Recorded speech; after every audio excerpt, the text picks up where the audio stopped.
나도 모르는 사이 자연 방사선에 피폭되는 친구들 안녕. 졸업을 위해서 오늘도 갈려나가고 있는 타박사 진이야. 갈려나가고 있는 와중 오늘 아침에 다음과 같은 제목의 뉴스가 눈에 띄더라고. 원전서 과다 피폭 323명, 한수원 1명, 협력업체 322명. 이런 제목의 뉴스 기사를 보면 어떤 생각이 먼저 들까?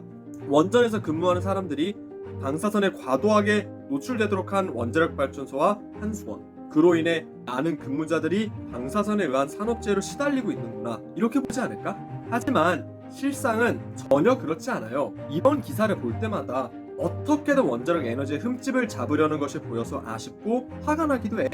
그러니 오늘은 이 뉴스에 대한 팩트체크 겸 진짜로 원자력 발전소에서 근무하면 진짜 방사선에 노출되는 산업재해를 당하는지에 대해서 알아보자. 먼저 뉴스를 자세히 한번 봐봐. 한수원에서 5년간 모두 325건의 산업안전사고가 발생해 안타깝게 2분이 사망하시고 326명이 부상을 당하셨어. 그중 사망자 2명과 부상자 279명은 협력업체 직원이지. 실제로 협력업체 근무자 수가 한수원 근무자 수의 2배 정도 된다는 것을 감안하면 협력업체의 사상자 비율이 한수원보다 높은 것은 사실이야. 그렇지만 이것을 위험의 외주화로 볼지는 너희들의 판단에 맡길게. 그런데 말이야, 아까 언급했던 분들은 방사선 때문에 돌아가시거나 다치신 게 절대 아니야. 하지만 뉴스를 쓱 읽게 된다면 마치 방사선이 유발한 산업재해로 돌아가신 것처럼 보일 수 있어. 본문에서 5년간 국내 원전 종사자 중 323명이 연간 피폭량이 10mS를 넘었다고.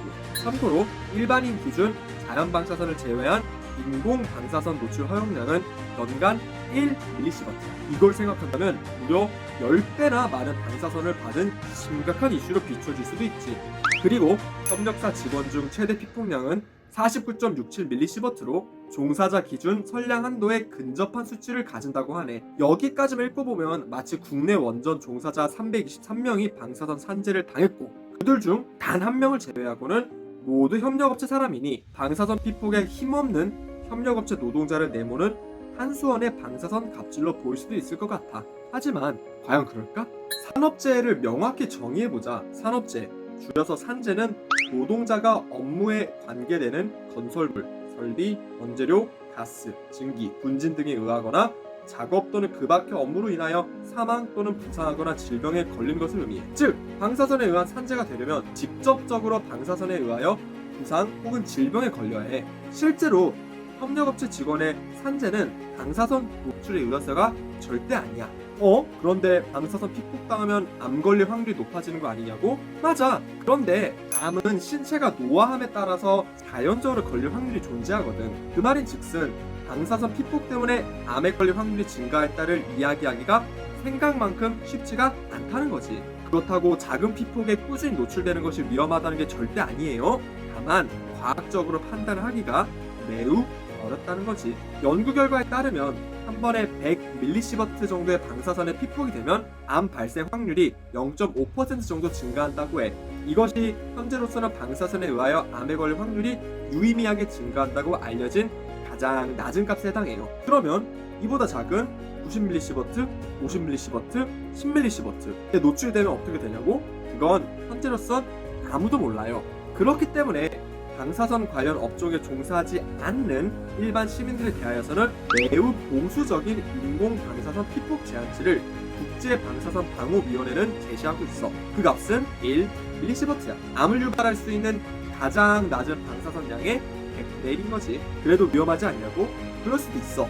그렇지만 우리는 논리적인 비교를 해볼 수 있어요. 자연 방사선에 피폭되는 친구들이라고 오프닝 때 이야기를 하잖아. 괜히 하는 소리가 아니야. 자연 방사선량의 세계 평균은 2.4mS. 우리나라는 이보다 조금 높은 3.0mS 정도 돼. 자연 방사선은 자연에서 오는 방사선이라 인공 방사선이랑 다르다고? 아니야. 방사선은 방사선이야. 어디서 왔든 중요치가 않아요. 그러니 인공 방사선 피폭 제한치가 얼마나 보수적인지 알 수 있겠지? 자연 방사선량의 반도 안 되는 양이야. 실제로 브라질 가리바리라는 아주 이쁜 휴양지에서는 연간 10mS의 자연 방사선에 피폭을 당하게 돼. 뉴스에서 5년간 국내 원전 종사자 중 323명이 연간 피폭량이 10mS를 넘었다고 이야기를 했잖아. 따지고 보면 브라질 가리바리시에서 1년간 사는 것과 동일한 수준인 거야. 그래도 정말 확신을 가지고 10mS의 피폭을 당하신 분들이 죽을 병에 걸릴 거라고 이야기할 수 있을까? 나는 아니라고 생각해. 어찌 보면 호들갑을 떤 거지. 그렇다고 해서 전혀 위험하지 않다고 이야기하는 건 절대 아니야. 저선량 방사선이 인체에 미치는 유해성에 대해서는 명확히 알려진 바가 없기에 최대한 조심하는 게 좋기는 해. 누구는 선형적으로 위험이 존재한다 이야기하기도 하고, 누구는 유해성을 일으키는 문턱 선량이 존재한다 하고, 각양각색의 모델이 존재하지만 그래도 최대한 노출 안 되는 것이 좋겠지.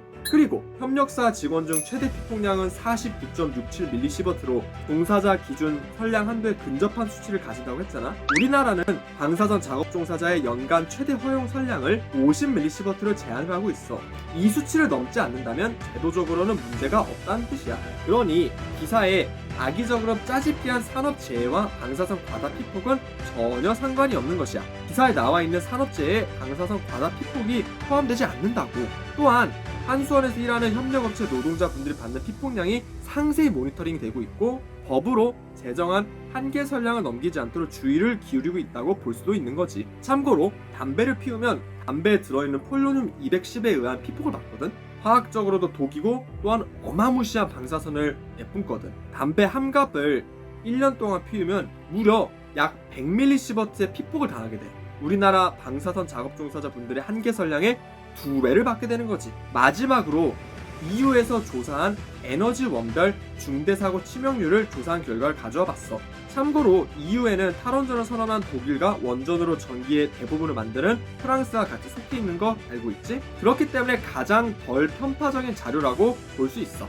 같은 에너지를 생산할 시 산재를 포함하여 사고로 인하여 사망하는 사람들 숫자를 비교하면 원자력이 석탄이나 천연가스보다 훨씬 적은 걸 볼 수 있지? 또한 우리나라를 포함하여 최신에 지어진 3세대 및 3.5세대 원전은 태양광보다 훨씬 안전하다는 것, 꽤나 인상적이지. 방출하는 온실가스량이 제일 적다는 것도 확인할 수 있지. 그러니 원자력 에너지에 의한 방사선 산재 및 위험을 주의는 하되 일상생활에 지장이 올 정도로는 걱정하진 않아도 된다고 이야기하며 이번 영상을 마치도록 할게. 오늘의 요약은 다음과 같다. 1. 원전에서 일한다고 방사선 산재를 당하지는 않아. 2. 오히려 협력업체를 포함하여 근무자들을 자세히 모니터링 및 관리하여 법적으로 정한 방사선 양을 넘지 않도록 하고 있지.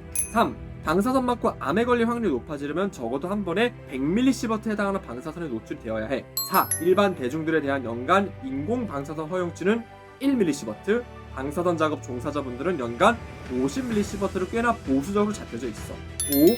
자연 방사선에 의한 피폭량은 우리나라에서 연간 약 3mS, 브라질 어느 이쁜 해변가 휴양지에서는 10mS 정도 돼. 6.